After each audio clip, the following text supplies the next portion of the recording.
और जनता के मुद्दों को कलेक्ट करते हुए कि हम राज्य के अंतिम पायदान पर बैठे व्यक्तियों के चेहरे पे मुस्कुराहट लाएं, जहां संगठन से सरकार बनती है। नमस्कार, मैं हिमांशी राजपूत और आप देख रहे हैं भारत एक्सप्रेस डिजिटल। झारखंड में इंडिया गठबंधन की सरकार बनने के बाद से ही झारखंड मुक्ति मोर्चा के मुकाबले कांग्रेस दबाव में नजर आ रही थी, लेकिन अब कांग्रेस ने अपनी रणनीति बदलने के संकेत दे दिए हैं। आखिर कांग्रेस की नई रणनीति क्या है और क्या बदलने वाला है सियासी हालात? इन्हीं सवालों पर भारत एक्सप्रेस के संवाददाता मधुकर आनंद ने कांग्रेस के प्रदेश मीडिया प्रभारी राकेश सिन्हा से खास बातचीत की। सुनिए उन्होंने क्या कुछ कहा। झारखंड में जब से इंडिया गठबंधन की सरकार बनी है, कुछ दिनों पर सरकार गिरने की खबरें आती रहती हैं। जितनी भी खबरें आती हैं वो कांग्रेस के ही खिलाफ होती हैं कि कांग्रेस के ये विधायक टूट रहे हैं, वो विधायक टूट रहे हैं, मुख्यमंत्री हेमंत सोरेन रहेंगे, यही चर्चा बार बार होती है। कई बार की चर्चाओं के बाद एक बार फिर से ये चर्चा है और चर्चा में इस बार थोड़ी गंभीरता इसलिए है कि पहली बार कांग्रेस ने भी तेवर तल्ख किए हैं और झारखंड मुक्ति मोर्चा जो बार बार एक तरह से देहाती शब्दों में कहें तो घुड़की दे रहा था, उसका जवाब कांग्रेस के प्रभारी और प्रदेश अध्यक्ष ने साफ तौर पर दिया है। हमारे साथ मीडिया प्रभारी कांग्रेस के राकेश जी, जहाँ तक मुझे लगता है पहली बार, जैसे कल प्रभारी महोदय ने कहा कि कानून व्यवस्था की बात करें, शिक्षा की बात करें, तो इन सब क्षेत्रों में डीसी की बात करें, तो ये सब क्षेत्रों में काम को लेकर शिकायती लहजे में उन्होंने बात की। इसको क्या माना जाए? जेएमएम ने जो बयान दिया, विषैला सांप अंदर तक तोड़ दिया है क्या? नहीं, इसे यह माना जाए कि गठबंधन सरकार जनता के हितों के लिए पूरी तरह से प्रतिबद्ध है। हमारी प्राथमिकता जनता का हित है, हमारी प्राथमिकता जनता की समस्याओं का निराकरण है, हमारी प्राथमिकता उनकी समस्याओं का समाधान है और हमारी प्राथमिकता है कि हम राज्य के अंतिम पायदान पर बैठे व्यक्तियों के चेहरे पे मुस्कुराहट लाएं। ये कांग्रेस पार्टी की भी प्रतिबद्धता है और महागठबंधन सरकार की भी प्रतिबद्धता है। अच्छा राकेश जी, माफ़ कीजिएगा बीच में टोक दिया। आपके एक पूर्व कैबिनेट मंत्री रहे नेता सरकार के खिलाफ कुछ बोलते हैं, उनको पार्टी से आप निकाल रहे हैं। दूसरी तरफ इसको आप हमारी प्राथमिकता के रूप में प्रभारी महोदय के बयान, वो भी तो सरकार के खिलाफ बोले। नहीं, देखिए ये समझने की बात है। समझाइए ना। जब जनता हमारे पास आती है, संगठन के पास आती है और संगठन उसके निराकरण का जिम्मा लेता है, तो हम आंदोलन करते हैं। संगठन का पार्ट अलग है, सरकार का पार्ट अलग है। जहां संगठन से सरकार बनती है, वहीं सरकार से संगठन मजबूत होता है। देखिए राकेश जी, इसमें माफ़ कीजिएगा, आपको बार बार बीच में टोकना पड़ रहा है, चूँकि आप मतलब इधर उधर का रास्ता बहुत अख्तियार करें। सीधा सा सवाल है, योगेंद्र साव को इसलिए निकाला गया क्योंकि सरकार के खिलाफ वो बोल रहे थे। भाई सरकार के खिलाफ तो खुद मुख्यमंत्री के विभागों के खिलाफ खुद प्रभारी कल बोले हैं। नहीं, प्रभारी ने कहीं किसी के खिलाफ नहीं बोला है।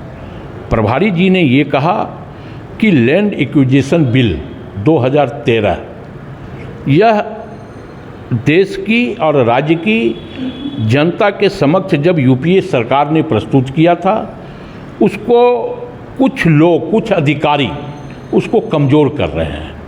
तो अगर कुछ अधिकारी उस बिल को अगर कमज़ोर कर रहे हैं, तो हम एक राजनीतिक दल की हैसियत से ही नहीं, बल्कि लैंड एक्विजिशन बिल को लाने वाले की हैसियत से भी हमारी यह दायित्व बनती है कि हम उस बिल का पूर्ण रूपेण से पालन करें। तो जो अधिकारी आपके द्वारा लाए गए बिल को लागू करने में आनाकानी कर रहे हैं, उसके साथ बेईमानी कर रहे हैं, उन अधिकारियों को आपकी ही सरकार में कैसे बने रहना दिया जाता है?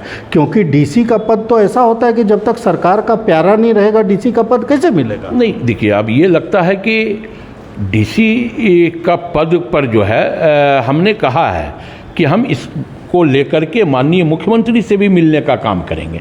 अब ये तत्काल नहीं है कि डीसी अगर नहीं कर रहा है तो डीसी हटा दें, तो फिर नया डीसी कहाँ से लाएंगे? हम उसी डीसी से हम काम करवाएंगे। प्रतिबद्धता तो ये होनी चाहिए, शासन तो ये होता है कि हम उसी डीसी से काम करवाएंगे। तो स्वाभाविक तौर पे बदलना, हटाना। तो राकेश जी, लगता नहीं है कि कब आप लोगों ने पास किया भूमि अधिकार बिल जो था, जिसकी चर्चा भी हम लोग कर रहे हैं, 6 साल से आपकी सरकार है, लगता नहीं है कि संगठन को समझने में देर हो गया कि ऐसा हो रहा है? नहीं, संगठन को समझने में देर नहीं है, बल्कि संगठन तमाम बारीक चीज़ों को और जनता के मुद्दों को कलेक्ट करते हुए संगठन अब इस पर बात कर रही है। क्यों नहीं? इसको हम लोग अगर ऐसा माने तो आप हमको गलत ठहराइए ना कि 3 दिन पहले झारखंड मुक्ति मोर्चा के वरिष्ठ महासचिव जो हैं सुप्रियो भट्टाचार्य ने आप लोगों को विषैला सांप कहा, और कल आपके यहाँ से भी तल्ख बयान आया। तो क्यों नहीं माने कि कांग्रेस अब ये मानने लगी है कि अब बहुत ज़्यादा जेएमएम के नीचे दब के काम नहीं कर पाएंगे? नहीं, कांग्रेस कभी भी जेएमएम के नीचे दब के काम नहीं किया है। ये सिर्फ एक अफवाह कांग्रेस के ऊपर फैलाया जा रहा है। हम सरकार के सहयोगी हैं और हम बिल्कुल सहयोग के तरह एक सहयोगात्मक रवैया अपनाते हुए हम इस राज्य में सरकार चला रहे हैं। मतलब वो ज़्यादा हैं, आप कम हैं, तो उसी तरह से आनुपातिक रूप में सरकार चला रहे हैं? नहीं, ज़्यादा और कम की बात नहीं है, बात है प्रेम की। जब हमारी नीयत मिली, जब हमारी नीति मिली, तब हम 6 साल से इस राज्य में गठबंधन सरकार चला रहे हैं। और जो इनकी नीयत और नीति इस राज्य के विपरीत थी, वो आज विपक्ष में है। मतलब विषैला सांप का बयान जो है आप लोग को अंदर से तोड़ा नहीं है? नहीं, देखिए, विषैला सांप का बयान टूटने की बात नहीं है या जोड़ने की बात नहीं है। झारखंड मुक्ति मोर्चा ने स्वयं इन बयानों का खंडन किया है। तो एक बार गाली दे देगा, दूसरा बार सॉरी बोल देगा, ये तो अजीब बात है।